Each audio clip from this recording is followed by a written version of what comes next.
प्राण ऊर्जा को बढ़ाने के लिए ध्यान साधना करना पड़ता है, जो हम यहाँ कराते हैं, सिखाते हैं, हर चीज बताते हैं। और रेकी के विषय में सब कुछ 1 तारीख से 6 तारीख तक एकदम से टोटल बताता हूँ। जब मैं फ्री में सिखा रहा हूँ तो सबको सीख लेना चाहिए। सीख करके अपना भी स्वास्थ्य सही करें, परिवार का भी स्वास्थ्य सही करें। अच्छा, एक बात और है, रेकी केवल मनुष्यों पर नहीं, ये पशु पक्षी सब पर काम करती है, यहाँ तक कि पौधों पर भी काम करती है। हमने पौधों पर भी रेकी करके देखा, पौधों पर रेकी करके देखा, और पशुओं पर, कुत्तों पर रेकी करके देखा। सब पे रेकी काम करते, सब पे। क्योंकि ईश्वर की तरफ से तो सब उसकी संतान हैं, सभी उसकी जनरेशन है, उसी के बनाए हुए हाँ सभी जी। हैं।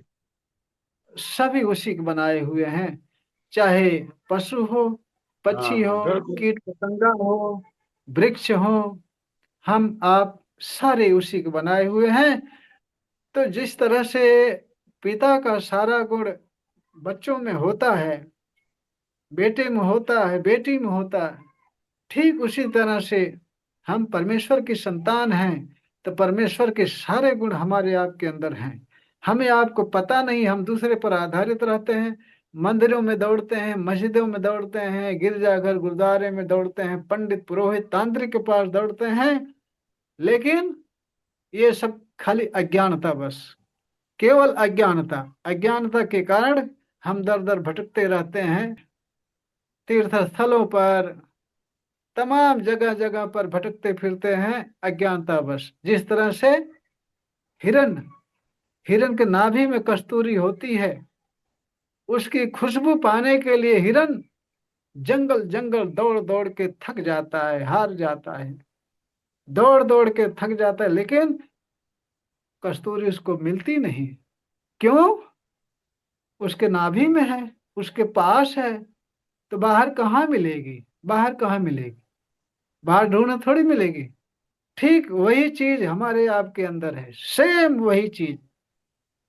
ईश्वर हमारे आपके अंदर है। क्यों? ईश्वर के हम संतान हैं, तो उसके गुण, उसकी पावर, उसकी सत्ता, उसके अंश हमारे आपके अंदर हैं। और हम ईश्वर को पाने के लिए, उसके अंश, उसकी सत्ता, उसकी पावर को खोजने के लिए चारों तरफ भटकते हैं, चारों तरफ भटकते हैं, लेकिन कहीं मिलती नहीं। और यहाँ रेकी में 1 तारीख से 6 तारीख तक जो मैं रेकी सिखाता हूँ, उसमें ईश्वरीय पावर कैसे अपने अंदर जागृत की जाती है, जागृत करके सारे काम कर सकते हैं, अपनी हीलिंग कर सकते हैं, दूसरे की हीलिंग कर सकते हैं, पशु पक्षियों, पेड़ों पौधों, कीट पतंगों, सबकी हीलिंग कर सकते हैं। क्यों? कि ईश्वर सर्वशक्तिमान है, उसकी पावर हमारे आपके अंदर है। उस पावर को हम जब जागृत कर लेंगे तो उस पावर से सब कुछ कर सकते हैं। जैसे ईश्वर अपनी पावर से सब कुछ कर सकता है, ठीक उसी तरह से उसकी पावर अपने जागृत कर, अपने अंदर उसकी पावर अपने अंदर जागृत करके उस पावर से हम भी सब कुछ कर सकते हैं। इसलिए जब फ्री में सिखा रहा हूँ तो निस्संदेह सबको सीखना चाहिए, जुड़ना चाहिए, पूर्ण स्वास्थ्य प्राप्त करना चाहिए, हर क्षेत्र में विकास करना चाहिए। एक बारीक पॉइंट और भी बता दूं कि हम लोग हर एक चीज के लिए भटकते रहते हैं, चोरी बेईमानी डकैती सब कुछ करते हैं, लड़ाई झगड़ा करते हैं, लेकिन वह चीज मात्र एक चीज करने से सब कुछ मिल जाएगी। केवल अपनी ऊर्जा बढ़ाओ। अपनी ऊर्जा बढ़ाने से न चोरी करनी पड़ेगी, न डकैती करनी पड़ेगी, न पैसे के पीछे भागना पड़ेगा, न लड़ाई करनी पड़ेगी। सारा कुछ मिल जाएगा, सारा कुछ बहुत आसानी से मिल जाएगा, केवल अपने अंदर ऊर्जा बढ़ाने से, ईश्वरी पावर अपने अंदर जागृत करके बढ़ाने से सब कुछ मिल जाएगा, कुछ करना ही नहीं पड़ेगा। आप धीरे धीरे ईश्वर के, जैसे कठपुतली हाथ में लेकर नचाता है, तो जिधर नचाता है उधर नाचती है। हैं तो सभी लोग कठपुतली, कठपुतली ईश्वर के। ईश्वर, हमारी आपकी डोर ईश्वर के हाथ में है, वो जिधर घुमाता है घूमते हैं। अगर उसके इशारे पर, उसके कहने के हिसाब से उसका बन करके उसकी हुक्म को पालन करके हम चलते हैं तो हम जीवन भर सुखी और स्वस्थ रहते हैं। उसके खिलाफ जाते हैं तभी हमारे आपका कष्ट का दिन चालू हो जाता है, हमारी आपकी समस्या चालू हो जाती है, तभी समस्या चालू हो जाती। अरे बाप का कहना मानोगे तभी तो बाप बेटे की सुरक्षा करेगा, बेटे को सब कुछ देगा। बाप कुछ कह रहा है, बेटा कुछ कर रहा है, तो बाप खुश थोड़ी रहेगा। जब पिता खुश नहीं रहेगा तो बेटा दुखी हो नहीं होना, उसको कुछ मिल ही नहीं पाएगा। वही बात यहाँ भी है।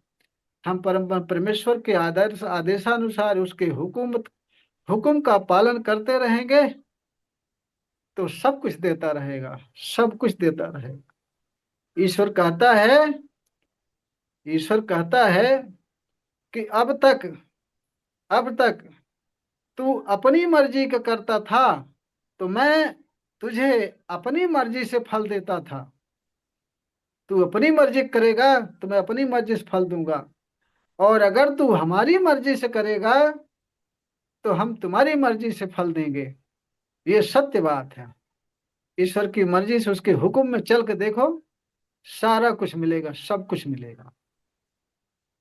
तो इसलिए सभी को रेकी सीखना चाहिए, और जितने बीमार रोगी परेशान हो, किसी प्रकार की समस्या हो, सबको रेकी सीखना चाहिए, रेकी में जुड़ना चाहिए।